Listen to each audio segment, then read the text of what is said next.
super bad bitch, and I only hang around with other bad chicks. Everywhere I go, I gotta take a damn pic.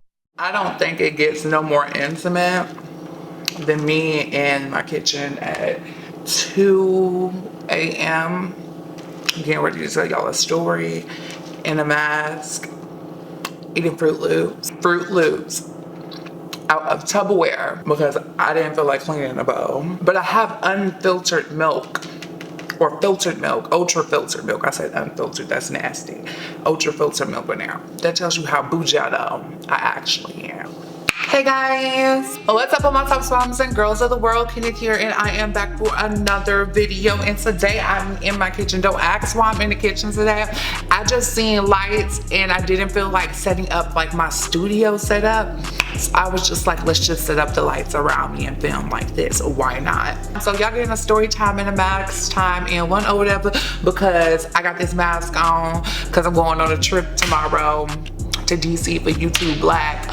So I was like, I need to film videos. So I just finished packing. I just got out the shower. I have a mask on and I'm filming this video for you guys. Before we jump into this video, I do have to mention that this video is sponsored. No, it's not sponsored. Imagine if this video was sponsored by Fruit Loops. That would have been sickening. Y'all can't even lie, that would have been sickening. This video is sponsored by this super duper sickening website that I ran by called GlamBot. This website is really sickening, especially because y'all watch me and y'all love makeup and everything like that and stuff like that. For those of you who do like makeup, well, this is the plug for makeup. GlamBot is a beauty company that buys and sells pre-owned makeup. Now you hear pre-owned and you probably automatically was like, you was like used makeup. You was trying to sell us used makeup. It's not, it's used, but it's perfectly okay to use, okay? And when I say that, GlamBot has a team that makes sure they sanitize every piece of makeup, okay? They examine the makeup and stuff like that, so when you buy it, it's like new.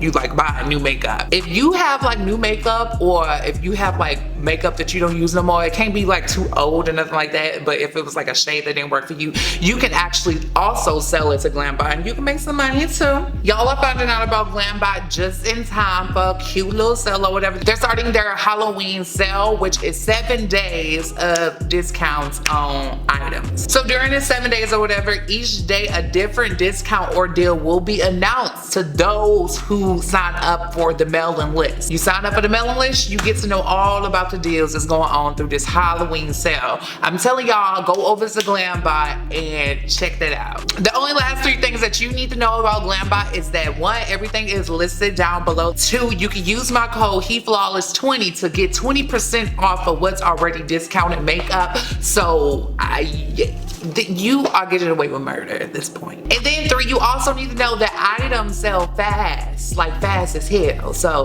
go on over to GlamBot, everything is in the description box. I'll also remind y'all about GlamBot when we get in with this story time. Now let's move on to the story time. This mask is getting super duper tight on my skin already, and I only been talking about like 5 minutes. So this story time is definitely going to be titled The Nightmare on My Childhood Street. I don't know, something along those lines or something like that. So long time ago, when I used to live in Galveston, Texas, which is like 30 minutes outside. It's Texas City, Texas, but I say Galveston, Texas because Texas City is right next to Galveston, but that's like 30 minutes outside of Houston, Texas. This was my childhood home. This is where I grew up at. This was the street. Should I name the street out loud? We just gonna say that this street is called Oakwood. I grew up on Oakwood Street. I grew up on Oakwood Street in Texas City, Texas, Galveston. I ain't about to explain that again. I just got done explaining that. Oh my gosh. Now, growing up on the street was super fun or whatever. Okay, I was always a little gay kid. Like, everybody always knew I was gay, even though I wasn't like super duper flamboyant and out the closet yet or whatever. Everybody still knew that I was gay. So everybody just really fucked with me. Like, I grew up around real ass people. I didn't deal with the bullying and stuff like that. I dealt with bullying like twice in my life, and that was in middle school. And the last time I had beat somebody up, and nobody really messed with me after that like that. So I didn't really deal with bullying, and everybody just really sort of fuck with me, especially because I had a pool in my backyard. Everybody always wanted to come to my pool, so everybody was cool with me. Everybody, including everybody in the neighborhood. Now at this time, I was a little on the younger side. I believe I was like in the 9th grade, maybe 8th grade or something like that. However old I was still old enough to go trick or treating. Or I probably was, I was cutting close to that being my last year trick-or-treating. Now one thing about my neighborhood is that all the neighborhood children love to talk to each other. And bitch, when I say talk to each other, we used to key at the park. I live right across the street from a park. We used to key at the park and everything like that. Like we used to key like we was old women, like no joke. And there was this little tale that would float around the neighborhood amongst the neighborhood kids. I don't know if this tale was real or not, but the tale was that a few like doors down from where I specifically live, somebody had committed like suicide, like, and it was like a gruesome suicide, like it was like a troubling suicide situation. Should I be talking about this on camera? I don't know if this is real, like this part of the story, I don't know if it's real, but it felt pretty real because this house was really eerie and stuff just don't pop up like that out of nowhere, you know what I'm saying? Like these neighborhood kids was, we wasn't making shit up, okay? We was in the hood. And I wasn't even in the hood. This was like right outside the hood, but all the hood kids would come to my neighborhood. So the tale or whatever basically was that this little family that used to live there or whatever, this was definitely like the 80s or the 90s or something like that or whatever. I'm gonna say or whatever, like if you're new to my channel, you just go have to get used to or whatever. But this family used to live there and their daughter was like super duper trouble. This sounds like some shit out of a movie. I sound crazy. I have been sounding crazy on my YouTube channel lately, and I know people think that I'm just loopy.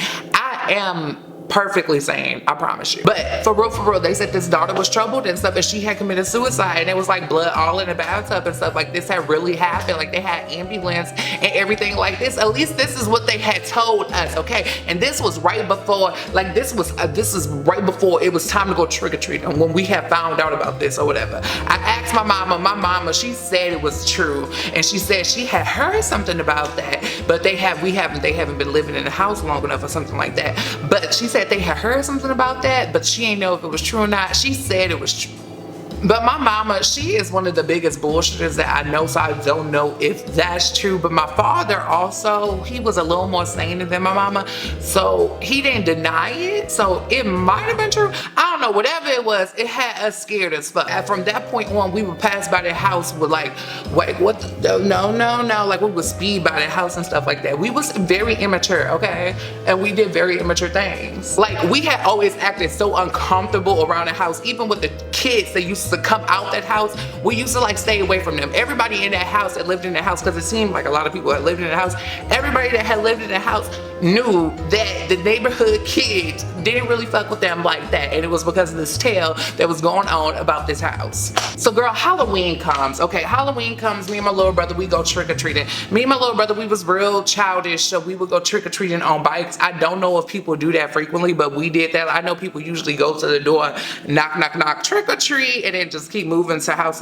But we was riding bikes because we knew where all the good houses at. We knew who had the snacks. We knew who didn't have the snacks. We knew which houses to pass up. We was like originals. Like we was gangsters when it came to trick-or-treating, bitch, okay? Me and my little brother looking like two little fat butterballs of the neighborhood. Bitch, we were them girls, okay? We knew. We trick-or-treated on bikes and stuff like that, and it was dwindling down to like the last few houses, and we was trying to figure out if we were gonna go to that specific house that these people had supposedly killed somebody in. I don't know what was going on in this house, but whatever we heard, if we was gonna go to that particular house or not. Now this house was very much so into Halloween. Like they had the best house on our block every single year. So that just led everybody to continue to believe that this little rumor in the neighborhood, that led everybody to believe that this was very much so true, because it just seemed like they was demonic or something. Like they house was so exuberant that it was like the stuff that you see on TV, like shit on top of the house, shit in the yard, shit popping up, shit spiders crawling down the driveway. It was some crazy shit going on, girl. It was crazy. Me and my little brother were trick-or-treating, and we decide to actually go to this house, okay? So we pull up on this house on our bikes. We scary, and we walking up the driveway where spiders, toy spiders of course, but the spiders are crawling out, and we it's spiders. So going to the front door, it was literally like a maze without being a maze. Like, it was the shortest maze ever, but it was so much stuff to get to the front door that it seemed like it was just all types of twists and turns of a maze. So we get to the front door or whatever. The owner of the house was sitting there in a big witch costume with this big bucket of candy. I'm talking about large, like Halloween child tease, bitch, okay? And he just talking creepily, talking about some trick or treat or something like that. Like, it was really creepy. So he's doing that or whatever. Me and my little brother, we walk up, we take the candy and we run. And as we run it, my little brother, who is so childish, decides to scream, "What is that?" So I look or whatever to whatever it was, and it was clearly a fake figment of something, but because I already had this in my mind that this house was some type of haunted, it was like this moving device of a ghost. I don't know what it was. I know somebody's seen this before, and it was like, it wasn't a ghost, but it was like, it had like gray, it looked like it was camouflage. I don't know what I'm explaining. So it's moving or whatever in the corner over there by the house. So he says that or whatever. Immediately I think this is a real ghost. I'm scared. What are we gonna do? And I run to my bike because I'm scared. I run over to my bike. I mean, I'm running to the bike or whatever, and I get on the bike, jump on the bike, and I just speed off, and my little brother comes behind me. So as we speeding off, because I'm speeding off, I think he knew that this was all a joke, because I don't know what kind of sick joke he was trying to play on me. I'm a very scary individual. Like, me being alone in this living room, in this kitchen right now at this time of night is scaring me. It's really scaring me. We're on the bikes and I'm just going, and as I'm going, all of a sudden I hear this dog barking. What do I hate more than paranormal shit?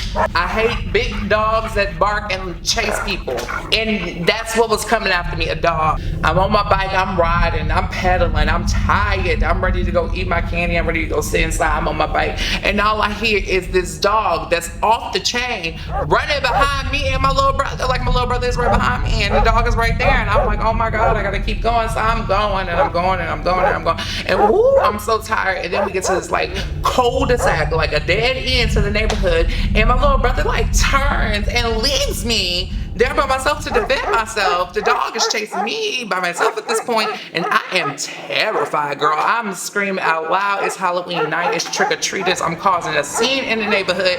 Everybody is looking at me like I'm crazy because I'm so scared of dogs, and the dog was really big, if you ask me. But if you ask other people, they might say that the dog was not big. But if you ask me, the dog was huge, okay? And the dog looked very vicious, and I was very scared. We get in a cul-de-sac. I'm not the best back rider, so I kind of fall off my bike. The dog is catching up. The dog is right in front of me. The only thing between me and the dog at this point that's just barking, yapping. I'm talking about ruff, ruff, ruff. Only thing between me and the dog at this point is my bike and this dog. I done scraped my knee. I'm bleeding. I'm panicking. I'm making a scene. Everybody is looking at me. The dog is only bothering me. I'm trying to paint this picture in y'all mind so y'all could just imagine how ridiculous this was. All of a sudden, I see my guardian angel of a neighbor with a pole that scared the dog away. And that left the trick-or-treaters looking at me with a snotty nose. I was too old to have a snotty nose. I was just too old to be acting this way. So that's why people was really looking at me like that. But yeah, it was very embarrassing. And it was a nightmare for me. If this story sounds any type of immature, it's either because I got when this happened wrong, or simply because I'm a late bloomer. I was very immature and always in my own world up until like the end of my 10th grade year. I was in La La Land with Lala and ZZ and Zaza. Anyways, you guys, that is it for this beautiful story time. I might actually come back with another story time revolving around Halloween and creepy things, because there's an actual paranormal story, like real shit, that I can get on camera and tell. So if y'all want to see that, y'all need to thumbs this video up. Y'all need to comment down below and let me know that y'all want to see that one, because that story is actually scary. Like, this one was just cute and frilly, and I probably put some background music in the background to try to make it seem scary, but it wasn't really scary. It was really just like, oh, that's a cute story. You got embarrassed, you know. But there's an actual paranormal story, so comment down below if y'all want me to tell y'all that one. Remember to go check out Glambot, because Glambot is honestly that girl, and I'm actually gonna go on Glambot and check out some things also. Thank you, Glambot, for sponsoring this video. It's greatly appreciated. I need to go wash this mask off, and I need to go get at least 2 hours of sleep. So I'm about to go. I love you guys so much. As always, be sure to flip your hair. Even if you don't have any hair, be sure to flip it. After you get it flipping your hair, make sure you feel like you are that bitch, because we are all those girls of the world. Even if you don't feel like you are that girl of the world, I'm here to tell you that you are that girl of the world, because we just some bitches. Love all my Kendall so much, and I will see all of my babies in the next video. As always, stay flawless. Moo ha ha ha ha.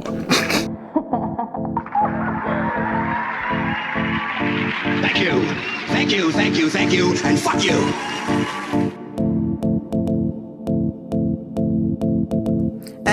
Hey, posing, drinking all the bottles of Patron. Drive these niggas crazy cause they know they can't control me. I hide a model body, super almighty, I'm shining. If you looking, ain't that hard to find me? Yeah, Stelly is a player.